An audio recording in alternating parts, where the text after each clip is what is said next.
1, 2, 3, come on!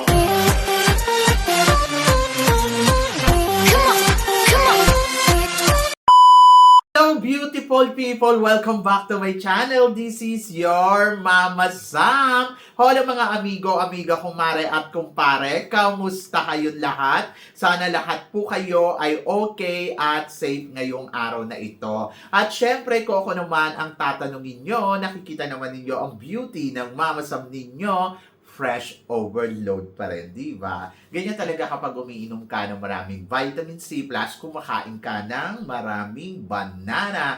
Dahil sa banana, mas nakakaloka ang kagandahan ng Mama Sam ninyo. Charot! So, kamusta naman kayong lahat? Sana lahat kayo ay okay na okay ngayong araw ng Monday. So, happy Monday sa atin lahat ng bonggang-bongga. And then, of course, birthday ko na. So, syempre, happy ako and thanks God sa lahat ng blessings na meron ako. Thanks God dahil sa protection na ibinibigay niya sa akin. Thanks God dahil lahat nata ay nanghiniling ko sa kanya ay tinupad niya. Especially na tong pagbablog ko. So maraming salamat sa Panginoon at sana patuloy niya tayong i-bless, hindi lang ako, sa inyong lahat din. And then of course, panatilihin natin ang good health natin. So, ang wish ko para sa lahat ay syempre happiness and then good health. Ayun. So, isi-share ko sa inyo yung wish ko. Sa inyo din yun. Ayun din yung wish ko. Lalo na sa mga sumusuporta talaga sa akin ng bonggang-bongga. Maraming salamat po sa inyo lahat sa love and support. Kaya naman ngayong araw na to, marami akong hatid na chika sa inyong lahat na talaga naman, oh my gosh, magtataas ang kilay ninyo ng bonggang-bongga sa mga pag-uusapan natin ngayon.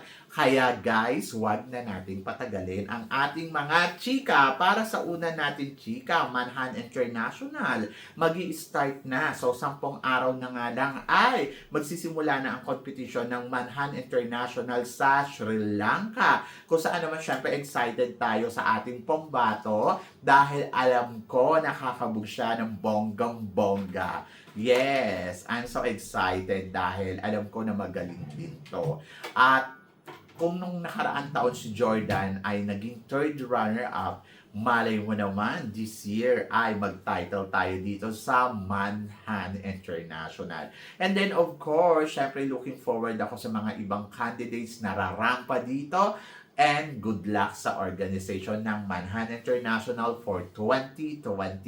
So, yan! Laban yan. At, syempre, para sa sumunod natin, chika, para sa laban natin sa Miss Enter Global. Ito nga si Margaret Britton ay ramampanas para sa kanyang magiging laban. At ito na nga, excited tayo dyan dahil sa Indonesia naman to gagawin, di ba? So, good luck sa kanya. And then, nakikita ko naman ako, prepared to, ay may ganda din, di ba? So, naniniwala ako na mananalo tayo dyan. Oho. So, magaling kasi ang ating pambato at maganda. So, nakita na natin kung paano to rumampa sa Miss Grand Philippines. And then, ngayon, looking forward tayo na makita natin siya sa international stage. At, syempre, naniniwala ako na kaya niyang may uuwi ang corona ng Miss Global Enter. Ayun ba yun? Oho. Enter Global. So, good luck sa kanya and wish all the best. So, yon. At para naman sa sumunod natin, chika, ito nga kagabi nga, naganap na ang coronation night ng Miss Universe Thailand. Ano naman ang masasabi mo, Mama Sam, sa overall production ng Miss Universe Thailand at saka sa bagong winner na si Tarina Botes? Well, ayan, pag-usapan natin yan. Siyempre, kung pag-uusapan natin yung kanilang opening show, Diyos ko naman, para namang pabago-bago tayo dito. At natural, talagang pakikitaan tayo ng mas bongga, mas panalo, mas winner na production ng Miss Universe Thailand. At talaga nakita naman natin na grabe ang kanilang pasabog. Oho. And then, of course, syempre, ito na rin yung pagtatapos ng reigning ni Vina. Oho, si Vina, nasubaybayan ko yan since 2018. 2018, 2020, 2023, basta yung paulit-ulit niyang pagsali hanggang sa manalo na siya. And then I'm so lucky enough dahil nakita ko din ang kanyang pagtatapos, di ba? And then, ayun. So, yung mga girls na 77 candidates ay talaga namang masasabi ko, grabe, ang bongga nila kagabi. Ay, nako, lighting, music, ay winner na winner. Pati yung mga kasuutan nila, styling, talagang pack na pack. So, I'm so happy for them. At least, syempre, hindi mo sila nanalo, experience, di ba? Pagdating naman sa host, oh my gosh, grabe. Ang gwapo ng kanilang host at syempre, ang galing magdala ng show. And then, ano pa ba? Ayun nga lang, syempre, may mga ilang disappointed lang tayo dito kasi syempre yung mga magagaling, yung mga malalakas na candidates hindi pumalo doon sa dulo pagkatapos pagdating sa ang tawag dito, yung top 5 nila, si Chunburi, ang lakas-lakas sa evening gown. Siya yung best in evening gown dahil nga sa may botohan na nagaganap from the start until end. Naloka ako dahil ligwak siya sa top 5. So, pumasok syempre si Udon Tani kung saan naman daw ang laki daw ng binaksak neto. So, nakakaloka talaga overall yung kanilang pageant. Naluloka talaga ako kapag may botohan.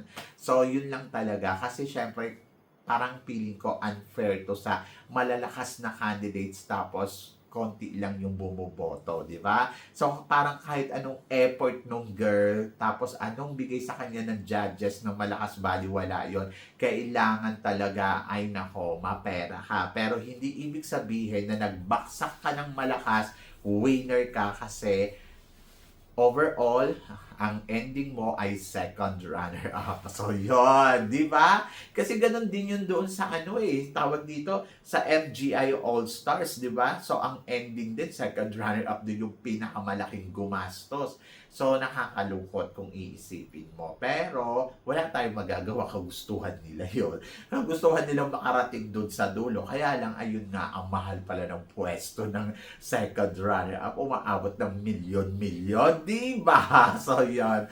Anyway, so congratulations pa rin syempre sa Miss Universe Thailand at congratulations syempre kay Mr. Nawat ng bonggang-bongga dahil sa napakaganda niyang production.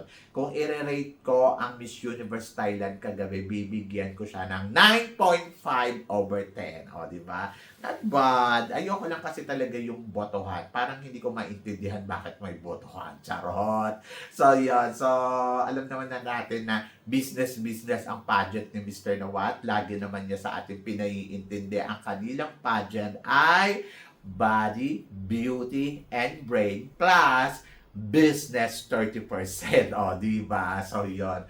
And then, ayun, ganun nga yun nangyari kagabi. And then, ito nga, syempre, waging-wagi naman si Tarina Botes after niyang paulit-ulit na sumali sa iba't ibang klase ng pageant. At dyan ng ilang try siya sa Miss Universe Philippines, tapos, sa Miss Universe Thailand, tapos, ayan nga, nag-try na rin siya dito sa MGI All-Stars, tapos ayun na nga, dumiretso na siya sa Miss Universe Thailand. Kaya naman, syempre, sino ba naman mga Pinoy na hindi nakakakilala kay Tarina Botes? Natural, nakapag-ano na siya ng maraming supporters. Sabi nga gano'n ni Mr. Nawat, marami kasi supporters kaya yun yung pinanalo. Pero hindi, in fairness naman kay Tarina, hindi lang yun, kumbaga parang, nakita natin yung determination, nakita natin kay Tarina yung pagsisikap niya talaga na maabot yung kanyang pangarap, and then nakita natin yung pagod ng tao. Ginawa niya talaga ang lahat. Sabi niyo nga, nagpa-botox na, lahat ginawa niya na para sa sarili niya, para lang talagang makuha niya to, ang Miss Universe Thailand. Kumbaga, dugot pawis. Ang puhunan niya dito, yung hirap, yung pagod. Sabi ko nga, naawa na ako dito sa batang to kasi sobrang, alam mo yon, ang payat-payat niya na. Tapos parang, alam mo yon, no, hindi siya nagrereklamo kahit anong hirap nung nararanasan niya. Yung ganon, ilang beses na siyang nabigo, di ba, sumali pa siya sa mga provincial pageant, tapos hindi pa siya nanalo, tapos hanggang sa pumunta na siya doon sa Rontep-mahan ako, yung mga tipong ganon. But syempre, congratulations pa rin kay Tarina Botes dahil you deserve naman talaga yung title ng Miss Universe Thailand. And then, ayun, so tingnan natin kung paano siya maghahanda para sa darating na Miss Universe. Diba? So, yun. So, job well done and congratulations talaga. Sabi ko nga, pwede naman talaga siyang manalo dahil deserve naman niya talaga ang corona ng Miss Universe Philippines sa kabila ng hirap, pagod na pinagdaanan niya. Kaya congratulations kay Tarina Botes. So, di ba? So, yan. And then, of course, para sa sumunod na chika, sabing ganon, Mexican fans nagtatanong, bakit daw hindi si Fatima ang pinili ni Tarina? Gayon ay si Fatima ang the most beautiful and inspiring in the Miss Universe history. Patawa tong page na to, sa totoo lang. Anyway, so alam ko naman nilalaro-laro lang niya. Pero sige, sasagutin natin to. Actually, naisip ko din yan kagabi.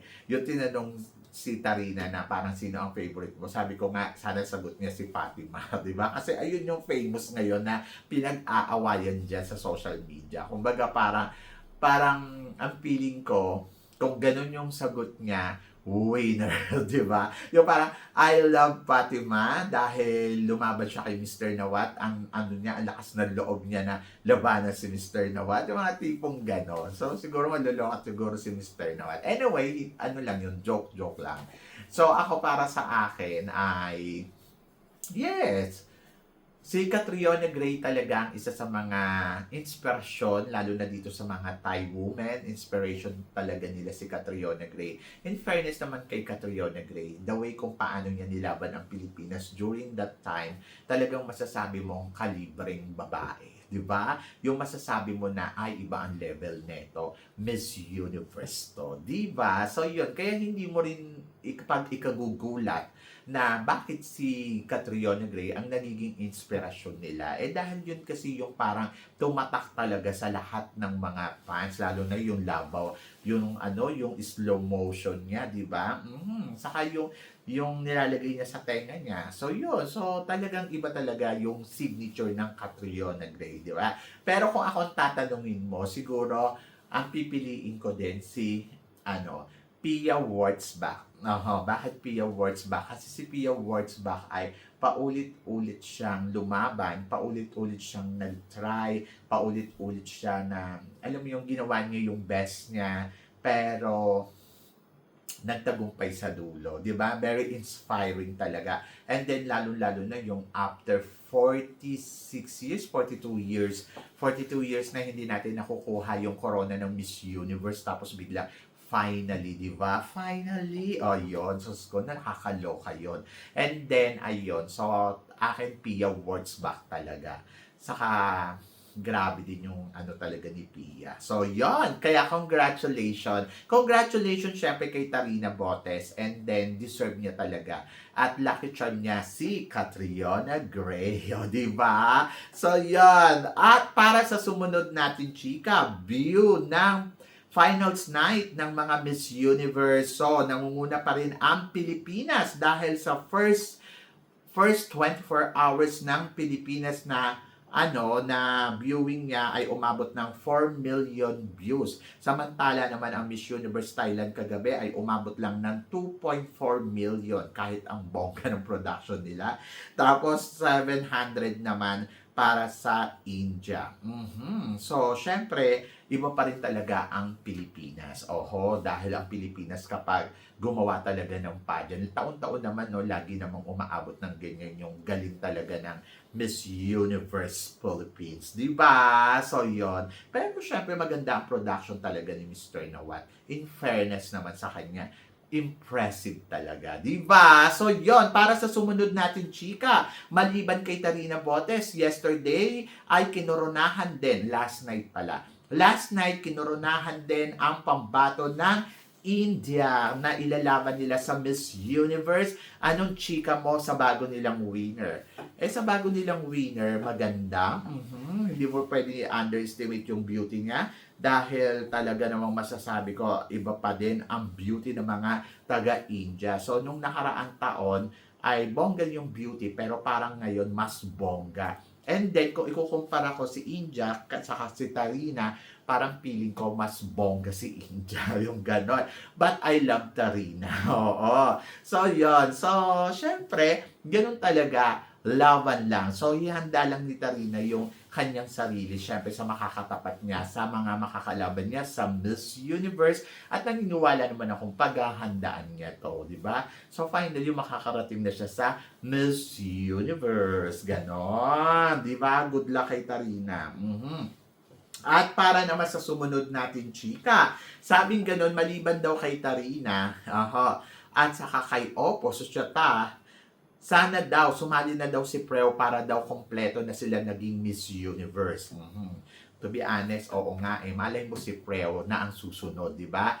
So may reserve pa silang isa pa. Kung sasali si Preo ba, tingin ko mananalo ba? Mananalo. Sabi ko nga eh. Kung nandiyan dyan si Preo kagahapon, ay baka si Preo ang nanalo. Charot. So yon. Sabi ko nga, kagabi, sabi ko in fairness, no, yung mga natalo ng mga Miss Universe under kay Puy noon, ayan, si Vina, tapos si Tarina, di ba pareha-pareha siya mga naging first runner-up doon. Sabi ko ngayon, ito na talaga yung pagkakataon nila na sumali kasi tingnan mo naman, first runner-up sila doon kay Puy at ngayon natupad na ang pangarap nila na maging Miss Universe Thailand. Oh, di ba? Kaya sabi ko, bongga ang winner, di ba? Sabi ko, in fairness ha, so sabi ko, iba talaga. Sabi ko, yung mga inayawan noon doon sa kabila, ayan na mga reyna na ngayon. O, di ba nakakaloka? So, baka maging first runner-up din siya sa Miss Universe. O, di ba? So, laban lang yan at tiwala lang talaga. Ako naman, lagi naman ako nagtitiwala sa mga organization eh. So, kaya nila nabibigyan ng pagkakataon at nakikita yung galing. Kasi, syempre, nakita naman natin na hinog naman na si Tarina. Kumbaga nga sa bayabas, pabulok na, malalaglag na, di ba? So, dapat talaga pitasin na. And then, ayun. So, buti naman napitas na siya ni Mr. Nawat at siya na ang bagong Miss Universe Thailand. Diba? So, yun. Kasi naman babaliwala. And then, tignan natin kung lalaban nga ba uli itong si tawag dito, pangalan nito, si Preo. So, good luck. At para naman sa sumunod natin, chika, mama, sama na naman masasabi mo, Chunburi, nalaglag sa eksena, kahit mataas ang score. To be honest, nang hinayang ako sa kanya kasi ang ganda ng ibinigay sa kanyang score nung during evening gown. Tapos, siya yung pinaka-top talaga doon sa score. Tapos, biglang, nawala sa eksena. Diba? Diyos ko, nakakaloka. Ayan yung nadudulot ng botohan. Kaya ayoko na may botohan. Kasi kapag may botohan, wala. Nababago ang ikot ng mundo. Kaya mahirap magbigay ng prediction kapag may ganyang boto-botohan yung hanggang sa dulo. So parang feeling ko nga ang Miss Grand magkakaroon din ng botohan. So parang feeling ko yung Miss Grand hanggang dulo din yung botohan. Yung MGI All-Stars nga syempre, di ba? Kala ko nga rin kagabi sa evening gown magsasalita sila 10. Hindi pala. Doon lang pala yung sa Miss Grand. Kasi kapag gano'n na yung ginawa nila, Diyos ko Lord, para na silang Miss Grand din. Di ba? So, yon. So, isa sa mga favorite fight ko yung sa Miss Universe Thailand, yung kumanta na Nang Yaray. Ayun. So, favorite ko yun. Nangilabot ako doon. Kasi, ayun talaga yung time na dumating ako dito, yung nanonood ako ng mga Miss Universe Thailand, ayun yung music. Kaya pag pinapatugtog yun, sobrang nangingilabot ako kasi parang naibalik din sa wakas, di ba? Matagal-tagal na rin kasi ko na hindi naririnig yun sa Miss Universe Thailand. Kumbaga para siya, Binibining Pilipinas, ganon. May pa ganon. At para naman sa sumunod natin, chika, eto nga, my gosh, pambato natin sa Miss World, umaarangkada sa Asia Rose Simpson ay talagang ipinakita at pinamalas niya ang galing niya pagdating sa communication skills dahil nakipagsabayan siya sa mga kandidata na lumalahok dito sa head-to-head challenge sa Miss World. Ay nako, grabe. Sobrang na-impress talaga ako sa kanya. Grabe, hindi ako makaget over. Ang galing. Ang galing niya. Yung batang to, masasabi ko na Oh my gosh, oh, ikaw na ang susunod na Miss World. So mas parang lumakas yung kumpiyansa ko na si Asia Rose Simpson nga ang mananalong Miss World after niya magpakitang gilas, pakitang galing talaga. Sabi ko, my gosh, ang panalo, ang winner. Oho, ang galing magsalita. Yung alam mo yun, hindi siya yung joke lang eh. Hindi siya yung scripted lang eh. Kumbaga parang, wow, impressive, di ba? So yun, kaya umaasa talaga ako na mas aariba pa siya sa sa mga susunod pang mga araw dahil very competitive talaga ang Asia. And then, ayun, so siya ang nanalo sa Asia Asia and Oceania sa head-to-head challenge. Paano naman kasi, ang galing naman niya talaga, di ba? So, yon kaya sabi ko, oh my gosh, nakakangilabot. Sobrang winner, di ba? So, yon congratulations kay, kay Asia. And then, looking forward ako kung siya na nga ba ang susunod na Miss World. Oo. So, parang feeling ko siya talaga yung second crown natin. Siya talaga yung mag-uuwi ng corona. Diba? So, yon. So, kayo guys, ano guys ang masasabi ninyo dito sa mga pinag-uusapan natin ngayon? I-comment below mo yan para at least malaman ko naman kung ano naman ang chika mo dito sa mga tinatalakay natin. Syempre, maraming salamat po sa inyong lahat sa love and support, sa mga hindi pa nakaka-follow at nakaka-subscribe. Baka naman, please don't forget to click like and subscribe my channel at i-click nyo na rin po ang notification bell to more updated. Syempre, sa aking mga chika, sabi ng ganon, always keep smiling and laban lang. So guys, hanggang dito na lang. Hanggang sa muli nating chikahan. See you tomorrow. Thank you guys.